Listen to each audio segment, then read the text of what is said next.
믿사옵나이다. 아멘. 요한복음 18장 15절에서 18절까지 말씀을 보도록 하겠습니다. 요한복음 18장 15절에서 18절까지 보도록 하겠습니다. 찾아졌으면 아멘. 다 같이 우리 한 목소리로 읽도록 합니다. 시작. 시몬 베드로와 또 다른 제자 한 사람이 예수를 따르니 이 제자는 대제사장과 아는 사람이라. 예수와 함께 대제사장의 집들에 들어가고 베드로는 문 밖에서 있는지라. 대제사장을 아는 그 다른 제자가 나가서 문 지키는 여자에게 말하여 베드로를 데리고 들어오니 문 지키는 여종이 베드로에게 말하되 너도 이 사람의 제자 중 하나가 아니냐 하니 그가 말하되 나는 아니라 하고 그때가 추운 거로 종과 아랫 사람들이 불을 피우고 서서 쬐니 베드로도 함께 서서 쬐더라. 아멘. 기도하겠습니다.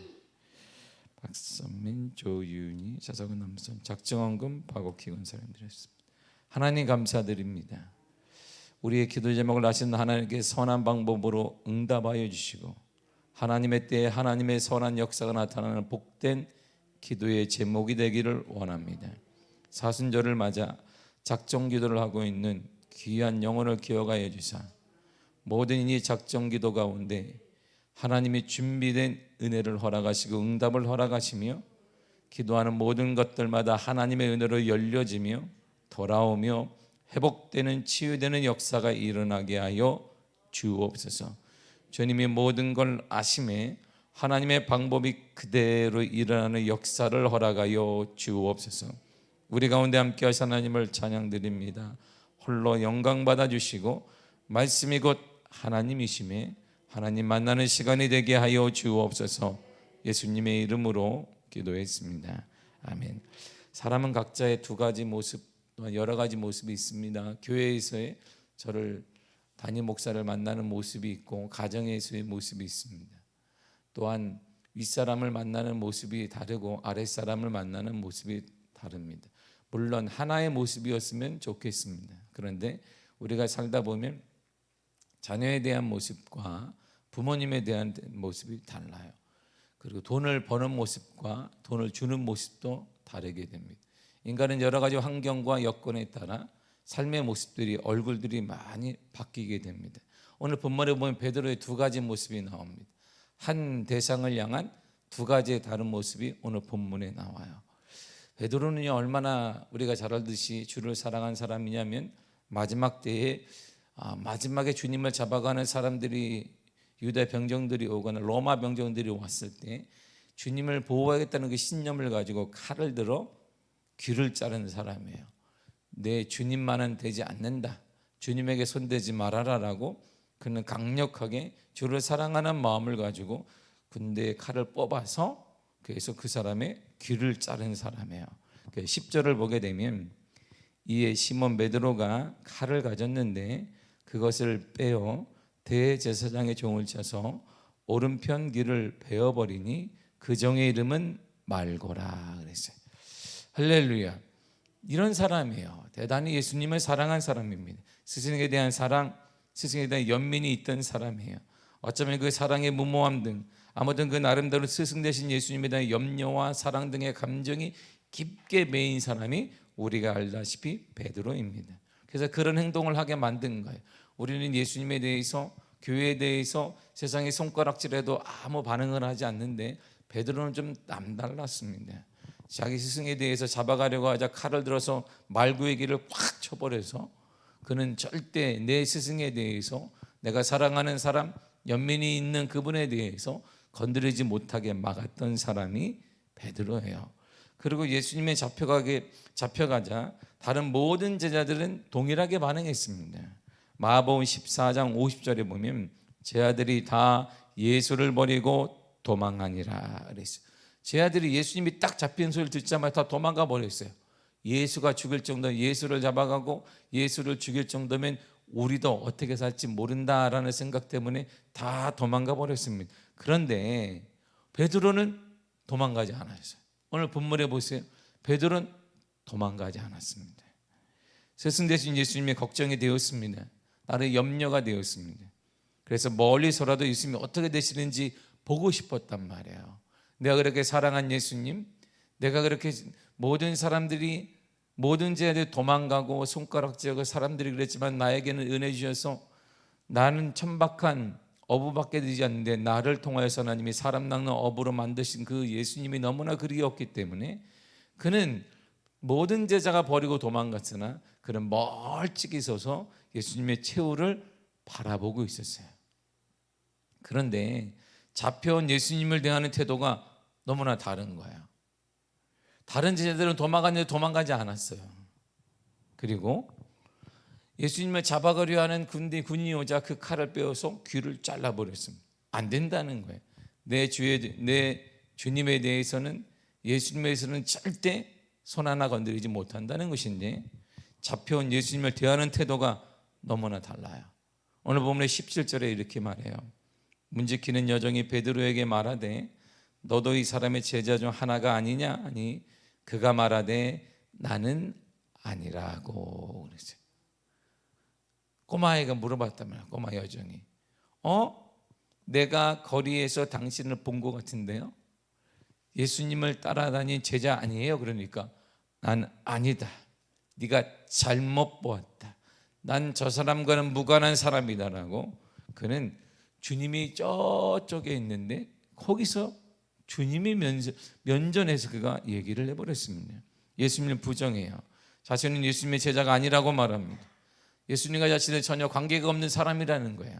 그와 나는 무관한 사람이라는 거예요. 처음 보는 사람이라는 것입니다. 나는 소문만 들었던 사람이라는 거예요. 나는 그를 따라간 적도 없고 그와 밥을 먹은 적도 없고 그와 함께 사역을 한 적도 없는 무관한 사람이라는 거예요. 그렇다면 말이야, 보세요. 도대체 10절에 보면 같은 장 10절에서는 말고의 쳐서 예수님을 보호하겠다는 사람이 베드로예요. 모든 제자가 도망갔으나 베드로는 도망가지 않고 끝까지 예수님과 함께 있던 사람이 베드로예요. 그런데 어떤 일이 중간에 껴있는지 모르겠으나 중간에 뭔 사건이 하나가 있으니까 나중에 좀 지나고 나니까 나는 몰라, 저 사람 난 모르는 사람이야, 나는 그분 아는 적도 없어, 나는 그분과 밥 먹은 적도 없어, 나는 그분의 제자도 아니야, 그분 나의 스승도 아니야, 우리는 무관한 사람이야 라고 했단 말이에요. 그러면 중간에 뭐 사건 하나가 있을 거예요. 사건 하나가 있으니까 전혀 앞과 뒤가 다르게 베드로가 반응한 거예요. 무슨 사건이 하나 있었는데 뭐가 있었을까요? 무슨 사건이요? 아무것도 없었어요. 아무것도 없었어요. 자, 이 중간에 짧은 시간이란 말이에요. 자, 보세요. 잡아갔어요. 잡아가자마자 유대인들의 관습에 따라 가장 정치적인 사법권을 가진, 입법권을 가진, 모든 통솔권을 가진 사람이 왕은 존재하지 않는단 말이에요. 로마가 유대 왕국을 벌써 멸망시켰기 때문에. 그 당시 최고의 유대 종교사회의 최고의 권위는 대제사장에게 있어요. 사람들이 바로 잡아갔어요, 이렇게. 그러니까 그 중간에 행동을 보면 뭔가 있기 때문에 베드로가 변화가 된 거예요. 자, 베드로의 태도를 보세요. 잡혀가서 예수님에서 잡혀가는데 다 도망갔잖아요. 잡혀가자마자. 근데 베드로는 잡혀간 예수님을 저 멀리에서 따라가요. 15절을 보시면 이렇게 말해요.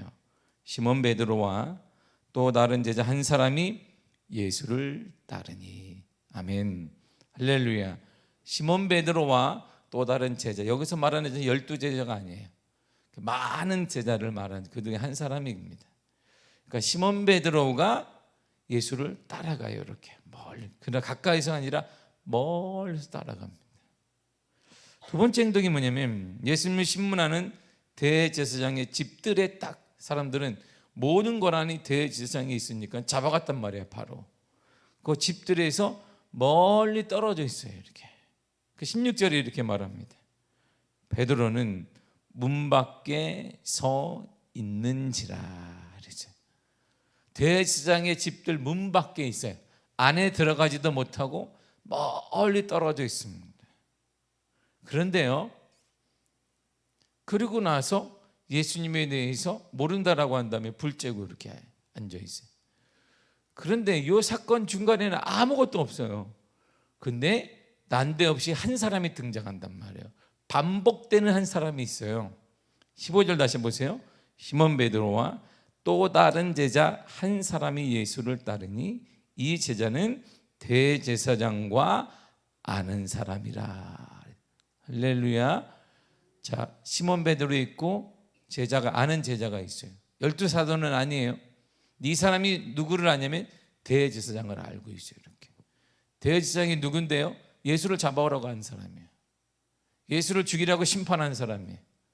자기들이 유대법에 의해서는, 그리고 왕이 없는 그 사회에서는 유대인들은 총살이나 죽일 수가 없기 때문에 로마법에 빌라도에게 넘긴 사람이에요. 죽여달라는 거에 대신. 이게 대제사장이에요. 근데 그 사람을 아는 사람이 베드로 옆에 딱 붙어요. 16절에도 반복하다는 단어가 있어요. 베드로는 문 밖에 서 있는지라 대제사장을 아는 다른 제자가 나가서. 같은 제자예요. 자, 반복하잖아요. 제자가 있었다. 베드로와 함께한 제자가 있는데 그 제자가 누구를 아는 사람이다? 대제사장을 아는 사람을 했어요. 다른 제자 한 사람이 있습니다. 근데 어떤 제자냐면 대제사장을 잘 아는 사람이에요. 그렇다면 대제사장이 뭘까요? 유대사회는 종교사회예요. 지금의 사회가 아니에요. 종교사회이고, 그리고 실질적으로 유대사회는 왕이 없어요. 왜냐하면 로마가 다 확 멸망시키기 때문에 그냥 로마에서 파송한 총독이 있을 뿐이에요. 우리나라가 예전에 일제시대 때 일본이 우리나라 속국으로 만들었어요. 그때 껍데기 왕만 있고 파송했단 말이에요. 총독을 파송했어요. 그 사람이 다 통치하는 우리나라를. 이처럼 로마도 유대인의 왕은 존재하지 않으니까 총독을 빌라도, 그리고 아그리파, 이렇게 지역의 왕들을 파송했단 말이에요. 그런데 유대 사회는 종교 사회이기 때문에 왕은 존재하지 않아도 돼요. 입법권, 사법권, 행정권 모든 권한을 가진 사람이 한 사람이 있어요.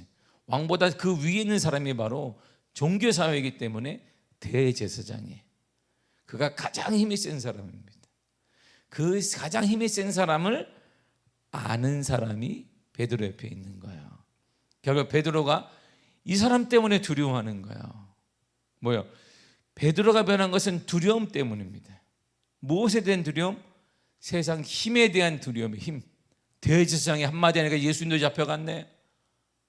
대제사장이 한마디 하니까 예수님도 잡아와 우리가 신처럼 여기고, 죽은 자를 살리고, 오병이의 기적을 일으키고, 병든 자를 일으키며 38년의 명제가 일어나는 역사를 일으키고, 죽은 여아를 살렸던, 놀라운 야이로에 따라 살렸던 그분인데 수많은 사람이 치유받았는데 대제사장 한마디에 예수님이 꼼짝 못하고 잡혀갔어요.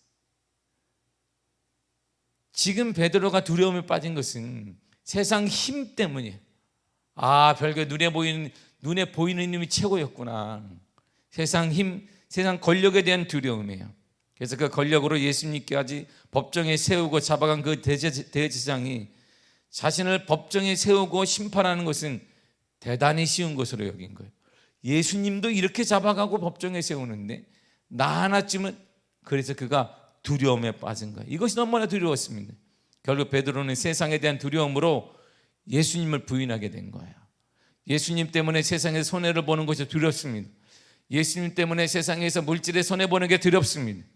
그래서 우리가 꺼려지는 거예요. 우리가 그걸 원치 않는 것입니다. 오늘날 우리랑 똑같은 거예요. 베드로는 우리입니다. 내가 오늘 이 땅에 살아가면서 예수님 때문에 물질의 손해를 보고, 시간의 손해를 보고, 예수님 때문에 무엇을 손해를 본다라는 사고를 갖고 있는 거예요. 그래서 우리는 베드로처럼 예수님을 멀리 이렇게, 신앙생활 하는 거 안 하는 거 아닙니다. 신앙생활을 해요. 근데 가까이 가는 것 싫어요. 멀리 있는 거죠. 멀리서. 은혜 받는 거 필요하지 않습니다. 너무 은혜 받으면 이게 큰일. 그러니까 멀리 떨어져 있는 거예요. 이렇게 한 발짝 베드로처럼 멀리 떨어져 있는 거예요. 그래서 사람들은 좁은 문을 포기하고 넓은 문을 선택하는 겁니다. 그러나 그 넓은 길은 예수님이 단호하게 말씀하셨어요. 사람들이 모두 가는 그 넓은 길, 한 발짝 멀리 떠서 바라보는 넓은 길, 어려움 당할 때마다 도망갔던 그 넓은 길, 그 길에 대한 경고를 예수님이 예전에 하셨습니다. 마태복음 7장 13절과 14절에 보면 좁은 문으로 들어가라. 멸망으로 인도하는 문은 크고 그 길이 넓어 그리로 들어가는 자가 많고 생명으로 인도하는 문은 좁고 길이 협착하여 찾는 이가 적음이라. 멸망으로 인도하는 문은 넓다. 그러나 생명으로 인도하는 문은 좁고 찾는 이가 적다는 거야. 그래서 하나님 주님께 우리를 가까이 가는 사람 적어요. 주님 때문에 손해보는 거, 손해본다는 생각 우리가 갖고 있는 거야. 그래서 우리는 손해를 안 보려고 합니다. 주님은 인류를 위해 저 여러분들을 십자가의 길을 걷는데 우리는 십자가, 우리가 말하는 십자가는 그냥 귀걸이 하는 거, 귀걸이 아니면 목걸이 십자가지 주님의 길을 따라가는 십자가가 아니에요. 차에도 딱하니 십자가가 사람마다 있어요. 그리스도인이라는 거예요. 껍데기만 그리스도인. 우리가 지금 그런 삶을 살아가고 있는 거예요. 여러분, 손해를 본다는 말은, 주님 때문에 손해를 본다는 말은, 이거는 정말 바보 같은 말입니다.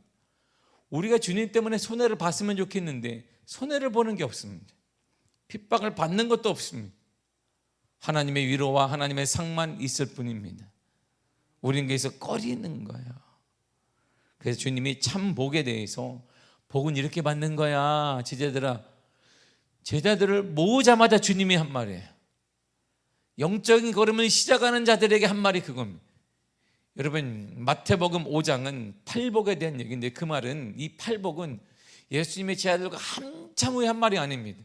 제자들을 사장에서 마태복음 4장에서 모아요. 이렇게 예수님이 갈릴리 바다 가는데 고기 잡고 있는 베드로 일로 와라, 야고보 일로 와, 요한 일로 와라.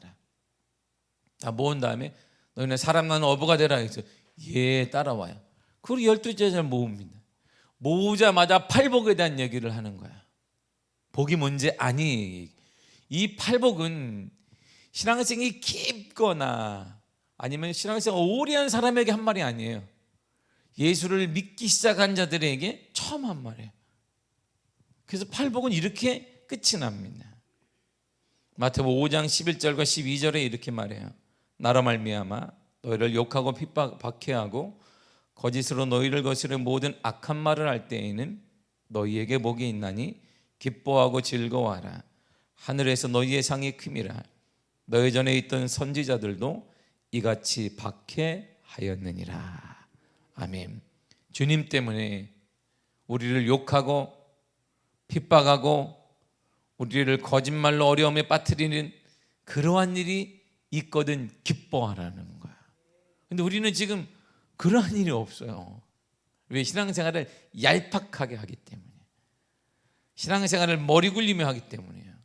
신앙생활을 계산하며 하기 때문입니다. 도움이 되는지 안 되는지. 우리 이렇게 머리 굴며 신앙생활을 하니까 우리는 주님 때문에 팔복의 얘기처럼 세상에 욕을 먹거나 어려움을 당하거나 사람들이 거짓말 나를 한쪽으로 몰아서 치켜 세우는 게 아니라 멸망으로 인도하거나 욕하거나 이런 일이 당하지 않아요. 우리는, 저와 여러분들은. 그러니까 다른 말로 하게 되면 팔복에 대한 복이 없는 것입니다. 우리는 세상의 힘에 따라 동일하게 반응해. 세상 물질에 따라 반응하고 세상 힘에 따라 반응하고 세상 무엇에 따라 반응하기 때문에 이런 팔복의 은혜가 없으니까 오늘 우리에게는 간증이 없는 거예요. 하나님의 살아계심에 대한 눈에 보이는 게 없는 것입니다. 우리가 그런데 세상 사람들에게 하나님의 살아계심과 하나님의 구별된, 주일날 제가 말씀드린 것처럼 거룩은 드러내고 보여야 되는데 세상 사람들에게 도망다니는 게 아니에요. 여러분, 주일날 얘기했지만 거룩이란 도망다니고 너는 달러, 나랑 너는 근본이 다른, 이건 유대인들의 사고예요. 잘못된 유대인들의 사고. 그는 개화되지야, 우리는 선별된 사람이. 이거는 전혀 성경이 말하는 게 아닙니다. 똑같이 직장생활하고 똑같이 사업 처리해 똑같이 고민하지만 대하는 태도, 문제를 풀어가는 방식이 우리는 다르단 말이에요. 그것이 바로 거룩이에요. 거룩. 얄팍하게 신앙생활을 하지 마십시오. 머리 굴리면서 계산하면서 신앙생활을 하게 되면 우리 하나님이 계산하게 되면 우리에겐 답이 없는 거예요. 주님이 우리를 은혜로 구원하셨고 은혜로 복을 주셨습니다. 여기까지 인도하셨습니다.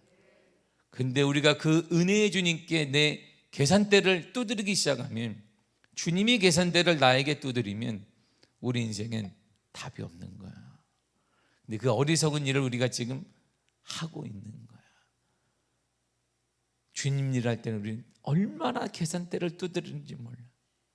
계속. 그리고 내일 일은 내일 염려하라는데 우리가 계획 다 세워.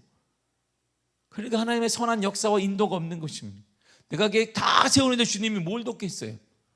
주를 위해 헌신하고 주를 위해 생명을 바치는 그러한 역사가 한국교회 130년 전에 일어났고 초대교회 때 그래서 기독교가 우리에게 전해졌는데, 그 피의 반석 위에 섰던 우리 후손들은 지금 우리가 하는 일은 계산대를 두드리고, 주님 따라가면 이익이 생기나 안 생기나, 이걸 하고 있어요. 이걸, 세상의 방법을. 오직 이익만을 따지며 사람과의 관계를 형성하지 마십시오. 주님은 우리의 모든 것을 아십니다. 여러분들의 모든 것을 우리 주님은 아세요. 시편 139편 2절과 4절에서 이렇게 말씀하십니다. 주께서 내가 앉고 일어섬을 아시고 멀리서도 나의 생각을 밝히 아시오며 나의 모든 길과 내가 눕는 것을 살펴보셨으므로 나의 모든 행위를 익히 아시오니 여호와여 내 혀의 말을 알지 못하시는 것이 하나도 없으시니이다. 아멘. 주님 우리의 모든 걸, 우리의 사정도 아시고 눈물도 아시고 내가 주님 때문에 외로워하는 거 아세요. 내가 주님 때문에 손해를 정말 보고 있다는 그것도 아십니다. 근데 우리는 지금 반대로 얘기해요. 주님이 우리가 주님을 따른다 하면서도 머리 굴리는 것, 계산하는 것, 얄팍하게 신앙생활하는 것, 이익만을 따지는 그것도 아세요. 그래서 성경에 약속하신 그 은혜와 기적의 역사가 우리가 동화책처럼 느껴지는, 남들 얘기처럼 느껴지는 것입니다. 하나님은 지금도 아셔서 역사하십니다. 우리 하나님은 역사하고 계십니다. 그 하나님을 경험하는 것, 그 하나님을 만나게 되는 것, 그게 신앙생활의 묘미고 백미예요. 그 신앙생활 때문에 사람들이 예수님을 더 깊이 어떤 선행 하나 더 깊이 주께 다가가게 되는 것입니다. 그 주님께서 우리의 모든 것을 아시고 주님은 이렇게 우리를 인도하세요. 같은 장인데요, 시편 139편 17절 18절에 이렇게 말합니다. 하나님이요 주의 생각이 내게 어찌 그리 보배로우신지요 그 수가 어찌 그리 많은지요 내가 세려고 할지라도 그 수가 모래보다 많도소이다. 내가 깰 때에도 여전히 주와 함께 있나이다. 아멘. 할렐루야. 보세요. 하나님 모든 걸 하셔서 주님 때문에 내가 계산하지 아니하고 주님 때문에 헌신하고 주님 때문에 드리고 주와 복음을 사랑하면 주님이 수가 많다는 거예요. 우리에서는 이 어려움을 헤쳐나갈 수가 몇 개 안 돼요. 물질이 필요하고 누가 몇 개 안 돼. 근데 시편 기자가 뭐라고 했냐면 하나님의 수는 모래알처럼 많습니다. 모래알보다 많다는 거예요.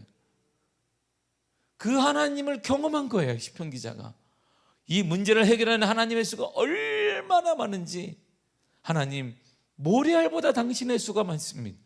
내 수는 기껏 해봐야 손가락 안에도 안 들어요. 내 미래를 어떻게 되느냐, 뭐 해야지 요게 단데, 그러니까 뭐 해야지 하다 보니까 주를 위해 할 게 아무것도 없어요. 우리가 주를 위해 하는 건 내 거 다 한 다음에 찌꺼기를 드리는 거예요. 찌꺼기의 시간, 찌꺼기의 물질, 내 거 다 놓은 다음에 나머지 걸 드리니까 역사가 일어나지 않는데, 우리가 첫 번째고 가장 귀한, 인생의 가장 귀한 시간, 물질의 가장 귀한 것, 헌신의 가장 귀한 시간을 주님께 드리면 주님께서 이 어려운 시대를 살아갈 수 있도록 바다의 모래알처럼 많으신 하나님의 은혜가 우리에게 임하게 된다는 거예요. 이게 시편 기자의 고백이에요. 이게 우리의 고백이 되기를 바랍니다. 이게 우리의 고백이 되기를 바라요. 다시 한번 제가 읽어드릴게요. 하나님이요 주의 생각이 어찌 내게 그리 보배로우신지요 그 수가 어찌 그리 많은지요 내가 세려고 할지라도 그 수가 모래보다 많도소이다. 내가 깰 때에 여전히 주와 함께 있나이다. 할렐루야. 여기서 가장 중요한 단어가 뭔지 아세요? 하나님의 수가 많다 이거 아니에요. 주와 함께 있는 거야. 내가 어려운 현장에도 주와 함께 있고, 잘 되는 현장에도 주와 함께 있고, 내가 잠자도 주와 함께 있고, 깨도 주와 함께 있는 거야. 주와 함께 있으니까 그분이 나를 인도하시는 거예요. 우리 가정을 인도하시고, 우리 기업체를 인도하시고, 우리 교회를 인도하시고, 한국 교회를 인도하시는 거야. 그런 은혜가 여러분이 나타나기를 바랍니다. 신앙생활은 계산하면 안 돼요. 특별히 주를 위해 계산하지 말고 세상 것 때문에 두려워하지 마십시오. 그때 우리에게는 이론적인 신앙이 돼요. 하나님은 이론이 아닙니다. 하나님을 경험하는 거예요. 살아계신 그분을 경험하는 것이죠. 여러분, 하나님이 어떻게 역사하느냐? 마지막으로 말씀, 내가 한계를 깨고 기도하고 내가 한계를 깨고 헌신하면 그분이 한계를 깨고 역사하십니다. 여러분의 한계가 깨어지기 간절히 축복합니다. 그로부터 그 많은 하나님의 셀 수 없는 하나님의 은혜가 여러분들 가정과 사업체와 우리 교회 한국교회에 임하기를 원하고, 그리고 눈을 떴을 때도 감았을 때도 언제나 주님이 함께하는 복된 은혜가 여러분의 삶이 되기를 간절히 축복합니다. 기도하겠습니다. 하나님 감사합니다. 사랑해 주셔서 감사합니다. 우리를 인도해 주셔서 감사드립니다. 축복해 주셔서 감사합니다. 베드로는 세상